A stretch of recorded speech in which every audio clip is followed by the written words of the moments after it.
Ya, selamat datang di mata kuliah Jaringan Komunikasi dan Data.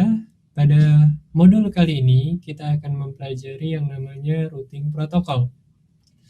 Seperti kita sudah pernah mempelajari di modul-modul sebelumnya, bahwa kita di dalam network layer ada suatu device yang bernama router. Router ini memiliki algoritma untuk memforward dari paket dari satu tempat ya ke tempat yang lain ya. Fungsionalitas dari sebuah router itu ada dua, yaitu routing dan forwarding ya. Pada modul kali ini kita akan mempelajari bagaimana cara suatu router bisa melakukan routing ya, atau memanage lalu lintas dari sebuah paket. Kalau bisa diibaratkan bahwa router adalah sebuah lalu lintas di mana dia mencoba mengatur lalu lintasnya dan harus mengarahkan paket tersebut ke tempat yang seharusnya. Oke, kita coba uh, mulai materi ini ya. Jadi kalau kita tahu bahwa ada beberapa algoritma routing protokol yang biasa digunakan. Jadi ada yang pertama namanya adalah RIP atau Routing Information Protocol. Lalu yang kedua ada OSPF, lalu ada BGP.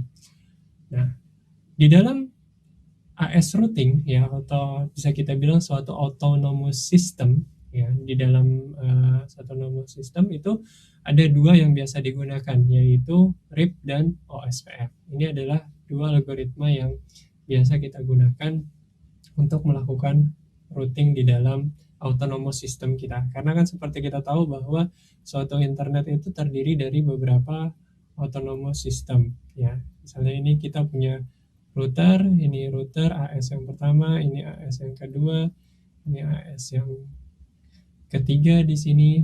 Nah, antar AS biasanya dihubungkan dengan BGP ya, tapi di dalam routing di dalam AS ini ya, biasanya itu dilakukan entah itu RIP atau OSPF. Antara ini biasanya kita menggunakan BGP. Ya, jadi biasanya antar ISP besar biasanya dengan menggunakan BGP, karena BGP lebih sederhana namun lebih kental ke arah manajemen ya, atau manajemen dia harus memforward paket kemana, mau atau tidak mau ya, dari sisi bisnisnya lebih ke arah itu. Kalau RIP dan OSPF itu nanti ada beberapa algoritmanya yang merupakan dasar dari RIP ataupun OSPF. Oke, sekarang kita coba langsung saja ke bagian yang pertama, yaitu algoritma routing information protocol. Ya, di sini uh, ada namanya intra-AS routing.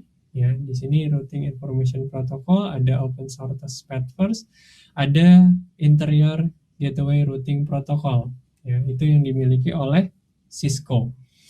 Jadi kalau kita lihat di sini ya, intra AS routing itu yang tadi saya bilang, di dalam suatu AS itu bagaimana kita melakukan routingnya. Nah, di sini routing information protocol karakteristiknya adalah ya, dia menggunakan distance metric ya.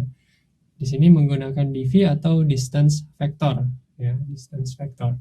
Maksimum adalah 15 hops ya. Dan dia bertukar dengan neighbor setiap 30 detik jika ada advertisement baru. Ya, kalau nggak ada ya dia routing table-nya tetap.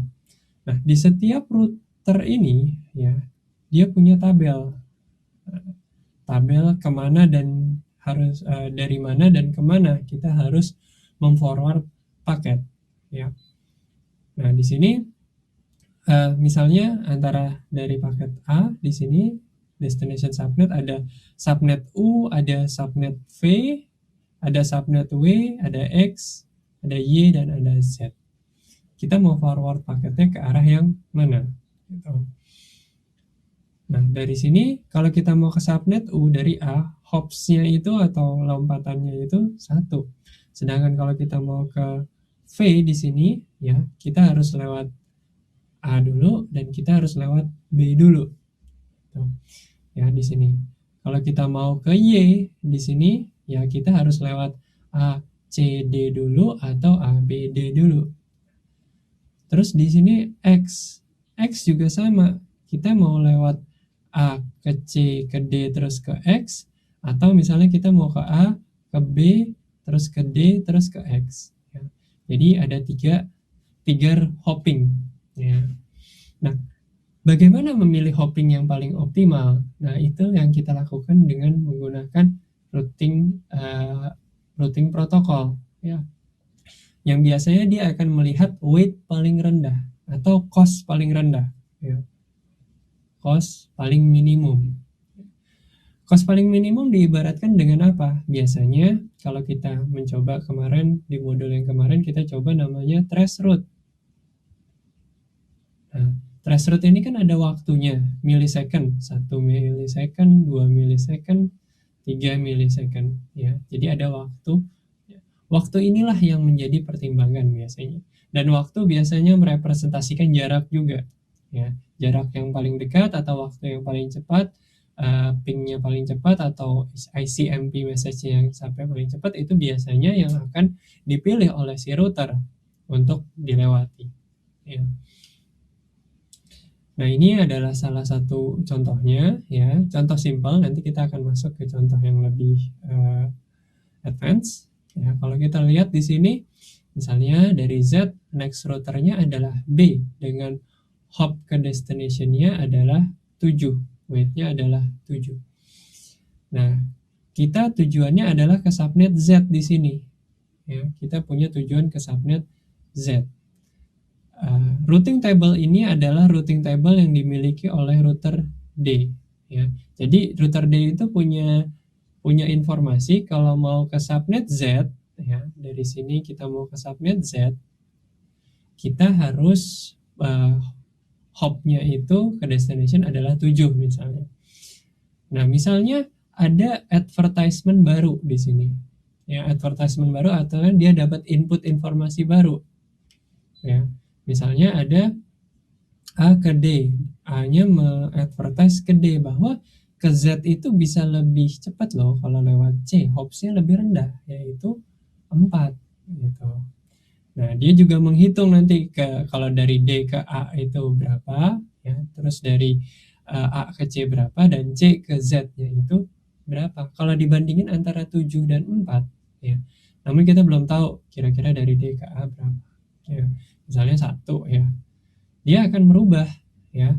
Dia akan berubah yang tadinya dia melewati B, ya.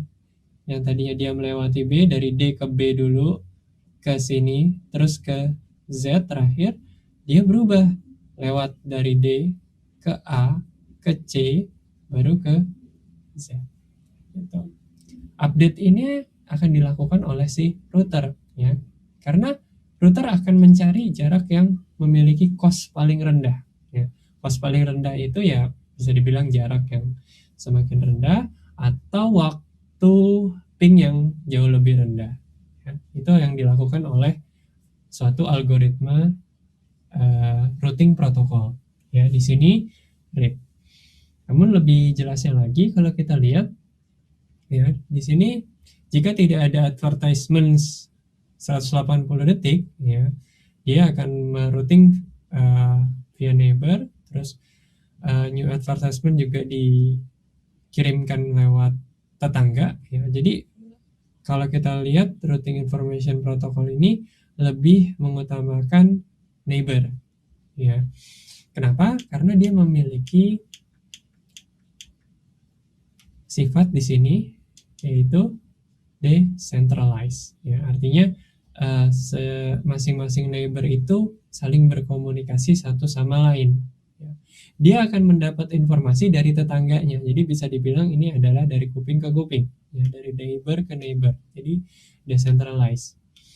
Informasi yang bisa didapatkan itu dari tetangganya. Tuh. Ya, jadi sifatnya seperti itu.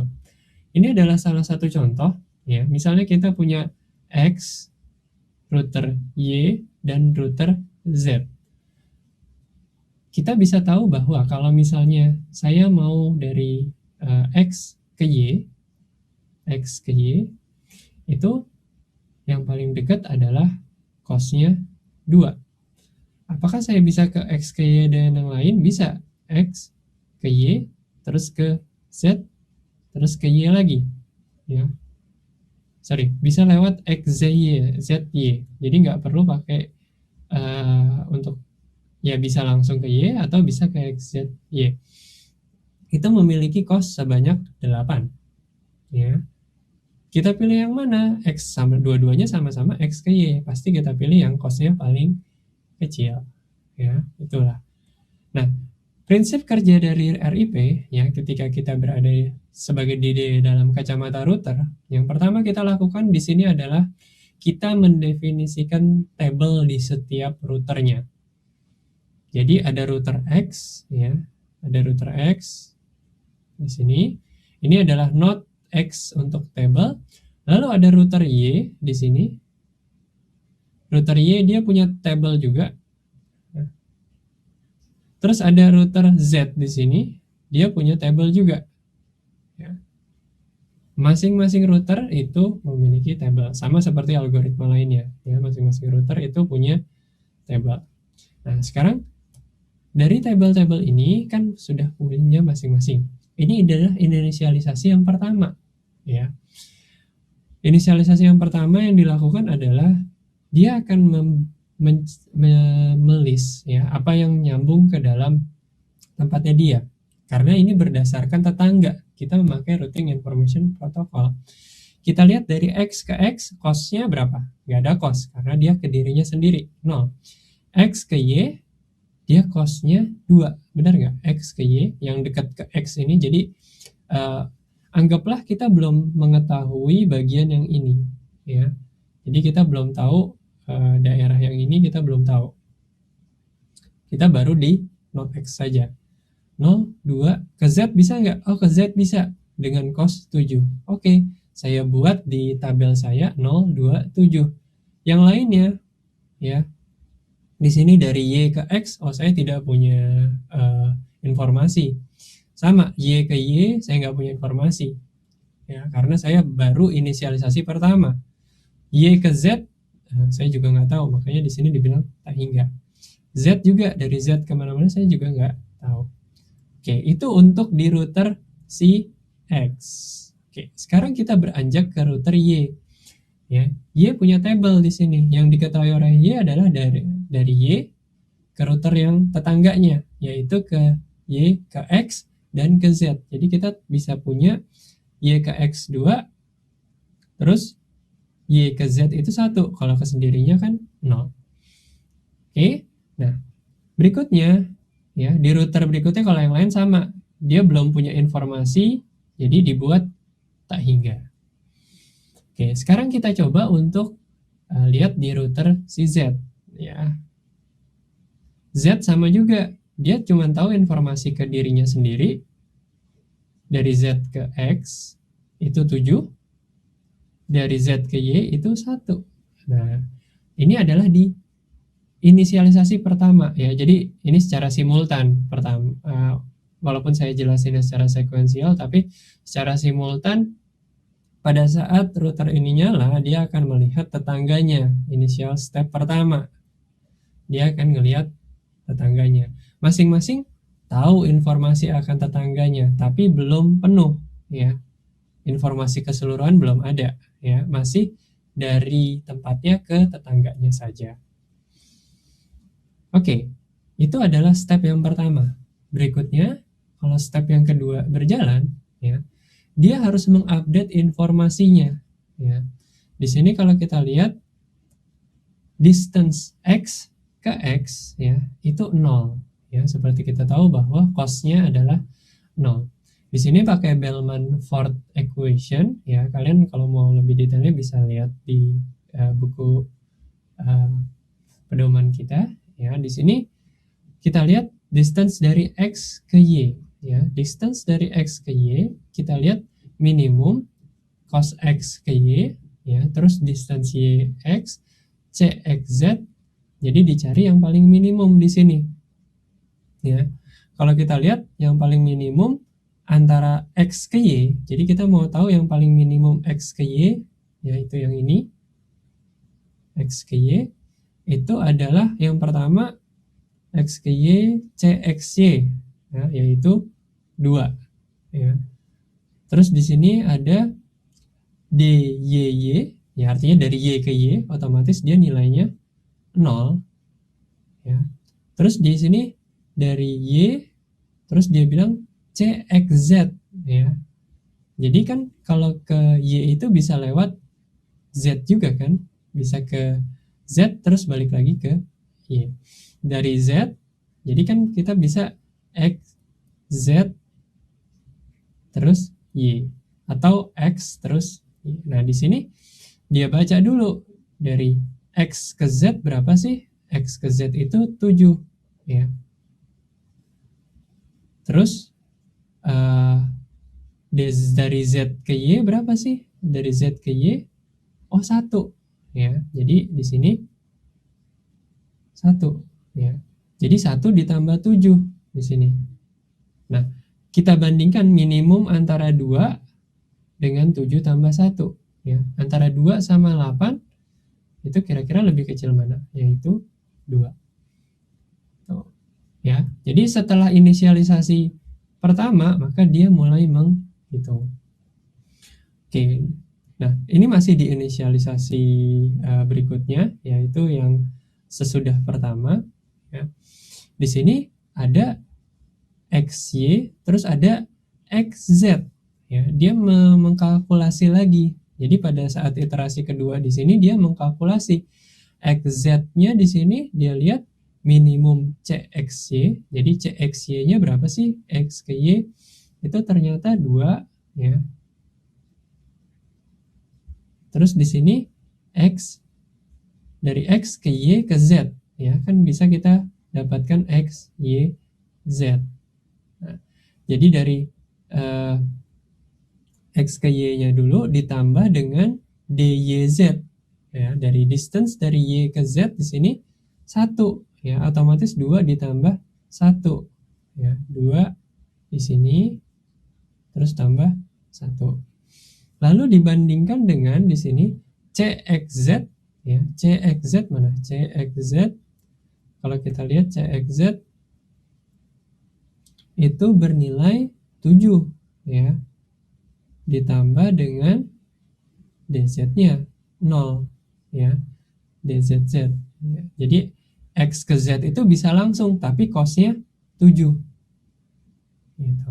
Kalau kita cari minimumnya antara 2 tambah 1 dengan 7 tambah 0, maka yang didapat adalah 3 cari minimumnya ya. Maka dari itu di sini X ke Z ya, yang tadinya itu 027 diupdate dengan nilai yang paling rendah ya, atau minimum value, yaitu 023. Nah, otomatis karena sudah inisialisasi dan broadcast ke tetangganya masing-masing, dia sudah punya informasi-informasi yang baru di sini ya. Jadi tiap-tiap routing table masing-masing dari router itu punya informasi-informasi yang baru. Informasi-informasi inilah yang selalu akan diupdate oleh masing-masing routernya. Ya, yang ketiga juga sama ya, dia punya informasi karena tidak ada yang berubah, jadi tetap informasinya. Ini adalah routing table yang dimiliki oleh masing-masing router. Nah, jadi mudah-mudahan bisa dimengerti ya. Jadi dia mulai dari tetangganya terlebih dahulu, paling titik terdekat terlebih dahulu, ya. Lalu dia mulai beranjak, diupdate, diiterasi, lalu mulailah sampai ke terupdate. Dia akan melakukan ini secara terus-menerus untuk melihat routing yang paling baik. Itulah pekerjaan dari router. Jadi mungkin kalau kalian bisa lihat harga router itu ya cukup tidak terjangkau ya harganya, agak cukup tinggi harganya. Jadi itulah yang dimiliki kemampuan dari suatu router dibandingkan kalau kita pakai switch atau beberapa perangkat-perangkat network lainnya. Ini router yang bisa melakukan routing protokol ya. Kalau wireless router yang biasa mungkin routing protokolnya tidak ada ya, artinya belum bisa melakukan routing protokol. Oke, jadi untuk modul ini yang pertama ini sampai di sini dulu. Pada modul selanjutnya kita akan coba untuk menjelaskan, saya akan coba menjelaskan mengenai open shortest path first ya, yang merupakan variasi algoritma routing protokol yang biasa digunakan untuk intra AS routing. Sama seperti RIP, biasa digunakan dalam intra AS routing. Oke. Terima kasih atas perhatiannya, semoga bisa dimengerti dengan baik.